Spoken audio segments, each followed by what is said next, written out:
What's up, mechanics? Happy Tuesday. Welcome back to another episode of Tool Tuesday here at the Vim Tools headquarters. We're coming up on a busy month. Next month, September, we're gone pretty much every single weekend. We are We have gone 3 a lot. shows and one personal trip. one trip. So we'll be gone every weekend in September. Yeah. So we're going to try and knock as many of these out as we can so that we have them lined up. But we have some tools to talk about today, some new tools and things that we haven't shown here on Tool Tuesday, but have been out for a few months. Mm-hmm. So what do you want to do? You want to start on that side or you want to start with me? I'm going to start. All right, cool. Okay. Cool. I know we have shown this probably on here before, but I wanted to talk about it again. These are our dual drive universal sockets. We have 3 sets. I think when we first talked about it on Tool Tuesday, we only had the 2. We didn't have the standard yet. Correct. And a lot of the comments on here were from aviation guys asking for the standard. Aviation techs always are working in tight spots, and so when we showed how versatile these was and how low profile they were, and the fact that they're spring loaded, a lot of aviation guys were commenting asking when we're going to have S8, and this is for you. So if you haven't seen these, A lot of aviation techs are, how to put this, their needs are overlooked because the volume isn't always there, but not here. Here we like to focus on, a broader range of mechanics. So we want to make sure that we have what the aviation techs need as well. That's why we're always asking for feedback as to what you'd like to see that you aren't already getting.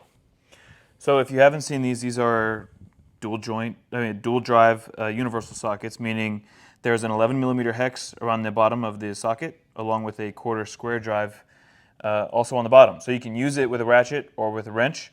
We do make a wrench that has a retaining ring on the inside that locks these into place with the universals. You can use these on any 11 millimeter wrench. They will work. But with this wrench, they lock in place. You can hear the snap. And when they sit inside the wrench, they don't add any height to its profile. It sits flush with the back. And so inside of this is the lowest profile universal joint on the market. Of the typical UJ, you have to set it on a ratchet, and it adds about 1/2 inch, if you're using a low profile ratchet, to its profile. With this, that's not the case. And they're spring loaded. So if you're really working in a tight spot and it's hard to place a socket, this makes it a lot easier, especially if you've used them a lot. They don't become floppy on you. The spring load keeps them tensioned, and so you can be confident that you'll use them over the years and they'll always stay taut. So again, this is the SAE set. It goes from 3/16 all the way up to 9/16. It's a 9-piece set. Not only that, we have the metric set, which is 5.5 millimeters to 14. This is an 11-piece set. And then the third set is the E-Torx. This goes from E4 up to E14.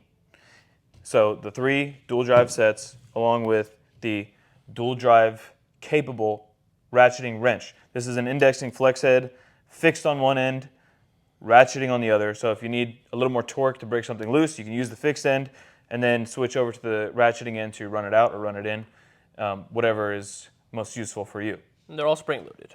Every single one is spring loaded. They're all dual drive. They all come on a mag rail. And so this is like an addition to the rest of our universal joints. We have other UJs that are non-spring loaded. I have some behind me, like the VUM 400, which is the set that I just pulled this from. This is a metric universal joint. It's a 14 millimeter, but it comes from VUM 400. It's non-dual drive, non-spring loaded. So we do have regular universals.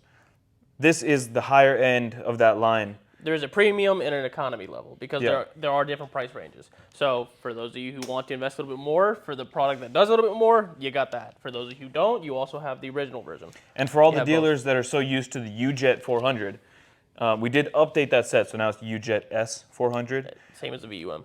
Same with the VUM. It's VUM S. Everything was chrome before. We kind of switched it over to satin. But this is the high-end version of the UJet S 400. This is the DDS UJet 400. So for the dealers, that's just a little note. What else you got? We're going to talk about 2 ratchets today here. Some that we released them at the same time as other mini ratchets, so we kind of let these slip a little bit, but they are worth mentioning. So you have the NRF 44. Mm-hmm. Yeah. You have the NRF 44D. Am I crazy? NRF Yeah, it is D. 44D and NRF 4060. You have the NRF 44D and the NRF 4060. The NRF 44D is a 1/4-inch bit by 1/4-inch square drive indexing mini ratchet. I mean, it is tiny. This thing gets into some tight spots, and even though it has a dual side, you can still see the profile is not crazy. It's still relatively thin in the head, so you can get into some tighter spots.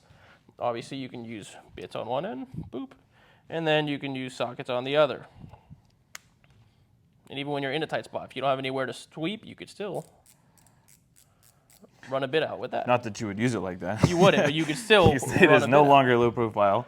No, but what if you? Let me see here. I'm just playing with stuff at this point, but I mean, in certain scenarios, if you could fit this in there, you'd be able to ratchet it in and out. Yeah. But it was worth a shot. All right, that is the NRF 44D. This is the NRF 4060. The main difference being that this one is 3/8, but 3/8 by 1/4. So there's no bit drive here, but it's ratchet, 1/4-inch, 3/8. Same concept with the indexing, and still relatively slim. And I mean, it's pretty stout. It's heavy for how tiny it is, so it should hold up no problem. They've obviously been tested. And even though it is dual-sided, again, you can get into some more narrow spots. It's not the smallest profile, but it's not giant either. NRF 46 and NRF 44D. All right, another new tool, this is really the only one that's brand new on the table, is the HCRT1. We posted this on Instagram. It's at like 1.2 million views within a couple days. A lot of people we posted this, and a lot of people are saying, oh, I'm going to use a fork. So I'm going to show you what it's about. So this is the HCRT1. This is a hose clamp retaining tool, and it is for these style of clamps. Okay, so that when you push these two tabs together, right? Let's say you got to replace the hose and you need somewhere to set this in the meantime. You can keep it opened with the hose clamp retaining tool. Or, you know, where this would really come in handy is if you're removing it off the hose, you would then stick this on so you can hold it open. Pull the hose off, take this off, and it's magnetic, so you can set it anywhere in the engine bay if you're working in that area, and keep the retaining tab nearby. So that's the HCRT1. It's a very simple tool. It's $12 on our website, and it has 3 different sizes. So obviously you see the thinner side. There's a middle one for larger tabs, and then the one on the very end, which is much larger than that. So, but when we posted that, everybody was saying, "Oh, I'm going to use a fork," and then someone commented a couple hours later and was like, "It bent my fork." We saw a lot of orders come in through the website after that video, though, even though there was some controversial comments, you could say, about the use and the actual usefulness of the product. There were a lot of orders that came in, and not only for just one. People were coming and they were ordering 4 or 5 of them, I'm assuming because they were going to use them at the same time with multiple clips around the engine bay that they're working on. But it seems some people do believe in it because they are buying them at a pretty steady rate, and they're not just buying one, they're buying 4 or 5.